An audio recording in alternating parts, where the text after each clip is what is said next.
Personne ne veut t'embaucher parce que tu n'as pas d'expérience. Mais tu n'as pas d'expérience parce que personne ne veut t'embaucher. Donc, tu tournes en rond depuis des mois, peut-être même des années, à faire la même chose. Tu envoies CV sur CV. Et c'est le silence total, tout le temps. Zéro. Les criquets. Aujourd'hui, je vais casser ce cercle. Je vais te montrer exactement comment fabriquer une vraie expérience à partir de zéro, depuis ta maison, depuis ton ordinateur, depuis ton salon, depuis ton sous-sol. Pas dans 2 ans. On va voir ça maintenant. Vite fait, qui je suis. Je m'appelle Yazid Chitou, je bosse dans la tech aux États-Unis. Aujourd'hui, je suis SRE chez Microsoft aux États-Unis. Je suis aussi vétéran de l'armée américaine et je suis arrivé aux États-Unis avec une seule certification en poche et un diplôme que personne ici ne reconnaissait. Donc ce piège, je l'ai vécu. Donc je parle du vécu. Et je vais te donner plus que la sortie de ce piège. Je vais te montrer, je vais te donner le système complet. La première chose, et c'est tout le sujet de cette vidéo, le marché ne t'achète pas ton expérience. Le recruteur, il ne cherche pas un CV, un beau CV. Il cherche une seule chose, réduire son risque. Quand il écrit 2 ans d'expérience exigée, il ne te demande pas vraiment 2 ans d'expérience. Il te dit en quelque sorte, prouve-moi que si je te paie, tu vas faire le travail sans que je doive te tenir la main. Et expérience, c'est juste le mot qu'il utilise pour dire prouve-moi. Et la preuve, écoute-moi bien, ça se fabrique. Ça ne s'attend pas. Tu peux fabriquer ta preuve. Et la bonne nouvelle, c'est ceci. Les chiffres ne mentent pas. La plupart des gens restent bloqués parce qu'ils attendent une permission de quelqu'un au lieu de fabriquer leurs preuves eux-mêmes. Laisse-moi te raconter quelque chose, une petite histoire. Quand je suis arrivé ici aux États-Unis, j'avais un diplôme étranger, un diplôme d'Afrique. Je postulais et personne ne validait, personne ne me rappelait. Personne. Mon plus gros complexe à l'époque, ce n'était même pas mon accent africain, en quelque sorte. C'était ça. Zéro expérience américaine. J'enchaînais les petits boulots. J'ai fait serveur dans un restaurant, la maison de retraite. Je faisais sortir les poubelles. Et je regardais ces offres en cybersécurité en me demandant comment je rentre là-dedans si tout le monde veut une expérience que je n'ai pas. J'étais exactement là où la majorité d'entre vous, peut-être qui regardez cette vidéo, êtes en ce moment.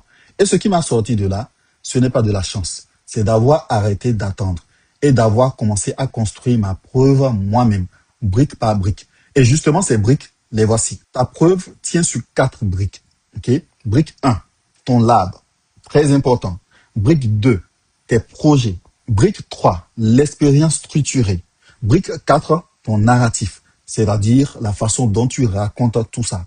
On les démonte une par une et à la fin, tu auras un plan que tu peux lancer ce soir ou cette journée même. Brique 1, ton lab, ton projet, ton skill. C'est ton terrain de jeu en quelque sorte. Et ça ne coûte presque rien, zéro. Tu montes ta première machine virtuelle sur ton ordinateur que tu as, peu importe l'ordinateur. Un Active Directory, tu montes ça sur ton ordinateur. Ensuite, tu casses des choses dans cette machine virtuelle. Tu simules une attaque par exemple. Tu génères des logs. Tu réponds à l'incident comme un vrai analyste. Mais le travail ne compte que si tu le documentes. Donc, il faut faire les captures d'écran. Il faut écrire les étapes par lesquelles tu es passé, ce que tu as appris, ce qui a foiré, comment tu as réglé les problèmes. Et tu publies tout ça sur GitHub. C'est un site gratuit, un petit blog ou un post LinkedIn par semaine. Parce qu'un lab que personne ne voit, pour un recruteur, ça n'existe pas. La brique numéro 2, tes projets. Un projet, c'est différent d'un exercice. Tu choisis un problème réel. Par exemple, si c'est durcir un système pour qu'il soit robuste, si c'est détecter une intrusion, mettre en place un monitoring, tout ça, ce sont des projets. Tu le mènes du début à la fin, comme si un client te payait pour le faire en fait. Et ensuite, tu mesures. Un avant, un après, un résultat que tu peux chiffrer et montrer réellement.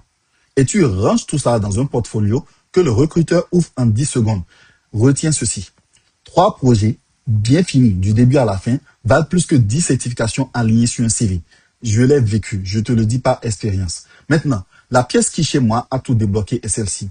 Le lab et les projets, c'est puissant. Mais à un moment, il te faut une expérience que quelqu'un d'autre peut confirmer. Pour moi, ça a été un stage, un internship de 3 mois dans une agence fédérale en plein Covid, en 2020. Le stage était payé, mais toi, tu n'as pas besoin d'un stage payé au début forcément. Peu importe. Ce qui comptait, c'est que pour la première fois, quelqu'un d'officiel pouvait dire « Oui, Yazid a fait ce travail ».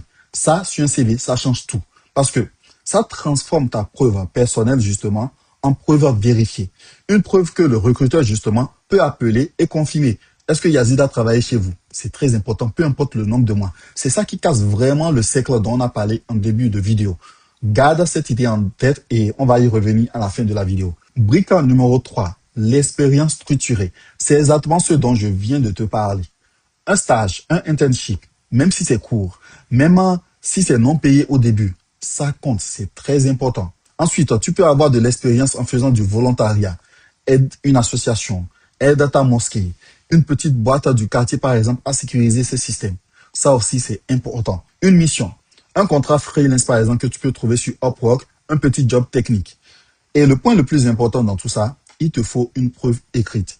Un certificat, une lettre de ton ancien employeur, de là où tu as fait ton stage ou bien de quelqu'un à la mosquée, une référence que quelqu'un peut vérifier. Sans ça, ton expérience reste la parole contre le doute du recruteur, si tu vois ce que je veux dire. Brique numéro 4, ton narratif. Tu peux avoir fait le travail et quand même rater l'entretien d'embauche parce que tu racontes mal le travail que tu as fait. Alors, tu traduis. Ton lab que tu as fait à la maison devient une vraie ligne expérience sur ton CV. Ne néglige pas ça. Tu quantifies des verbes d'action et des chiffres, pas des phrases molles et tu te vends moins cher. Sur LinkedIn, tu montres le travail, pas juste un titre de poste. Et en entretien, tu racontes un incident concret que toi-même, tu as résolu. C'est justement pour ça que le lab est important. Le recruteur n'oublie pas une histoire, il oublie une liste de mots-clés. Et là, je vais être direct avec toi parce que c'est nécessaire. Tu connais déjà la moitié de ce que je viens de te dire. Le problème, ce n'est pas l'information, c'est que tu attends. Tu attends qu'on te choisisse, qu'on te donne ta chance, qu'on valide enfin ton diplôme. Personne ne va venir. Tu vas attendre pour rien. Je l'ai appris à la dure. Je te parle par expérience. Le jour où j'ai compris que personne n'allait me sauver, il y a cette idée qui m'a porté. Dans la difficulté vient la facilité. Mais la facilité ne vient qu'après que tu sois entré dans la difficulté justement, pas avant. Le lab, le projet, la mission, c'est inconfortable. C'est lent au début. Tu vas te gratter la tête. C'est exactement pour ça que la plupart abandonnent. Et exactement pour ça que toi, si tu tiens, tu vas passer devant eux. Pour que tu ne sautes pas de cette vidéo les mains vides, voici un plan sur 30 jours. Un plan concret. Semaine numéro 1, tu montes ton lab et tu publies ton premier rapport. Semaine numéro 2, tu bookes un projet complet. Tu documentes tout de A à Z. Semaine numéro 3, tu décroches une expérience structurée, un volontariat, une mission, un internship. Et là, tu la démarres. Semaine numéro 4, tu refais ton CV, tu refais ton LinkedIn et tu passes un entretien blanc avec quelqu'un, que ce soit ton collègue, un membre de ta famille ou quoi que ce soit. En 30 jours, tu passes de zéro expérience à un profil qui a des preuves concrètes à montrer, des preuves concrètes dont tu peux discuter. Avant de finir cette vidéo, les 4 pièges qui vont te bloquer si tu n'y fais pas attention sont ceux-ci. 1. Attendre. Espérer qu'on te donne ta chance avant même d'avoir prouvé quoi que ce soit. 2. Croire qu'une seule certification suffit.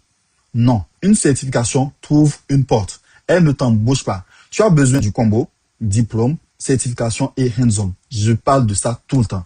Chacun compte pour à peu près un tiers de tes chances.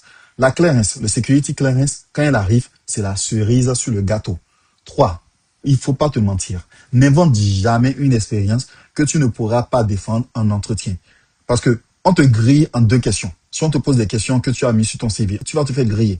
Et 4, viser trop haut, trop vite. Ton premier poste, ce ne sera probablement pas analyste cybersécurité senior. Ce sera helpdesk, support IT, support informatique, SOC niveau 1. Et c'est parfait. C'est la porte d'entrée. Ce n'est pas là que tu vas rester toute ta vie. Tu y construis ton expérience et le reste va suivre. Voilà, tu as le système complet. Maintenant, l'exécution. Si tu veux passer au hands-on, à la pratique tout de suite, j'ai créé Total Threat Free. C'est une communauté entièrement gratuite. C'est en anglais et c'est pour ceux qui sont aux États-Unis. Dedans, il y a le 7-Day Challenge. C'est un défi de 7 jours. Dès le jour 1, tu construis ta première machine virtuelle et tu installes ton Windows Server. C'est entièrement gratuit. Je te montre tout ça pas à pas, clic par clic. C'est exactement la brique numéro 1 et la brique 3 dont je viens de te parler dans cette vidéo en pratique avec une expérience structurée et vérifiable au bout. Le lien est dans la description de cette vidéo. Et si tu veux la version française, c'est-à-dire les certifications comme tu as pas à pas et des offres d'emploi triées pour toi chaque jour, rejoins Cyberschool. Le lien aussi est en description ci-dessous. Arrête d'attendre la permission de qui que ce soit. Fabrique ta preuve et on se retrouve de l'autre côté. Peace. I'm gone.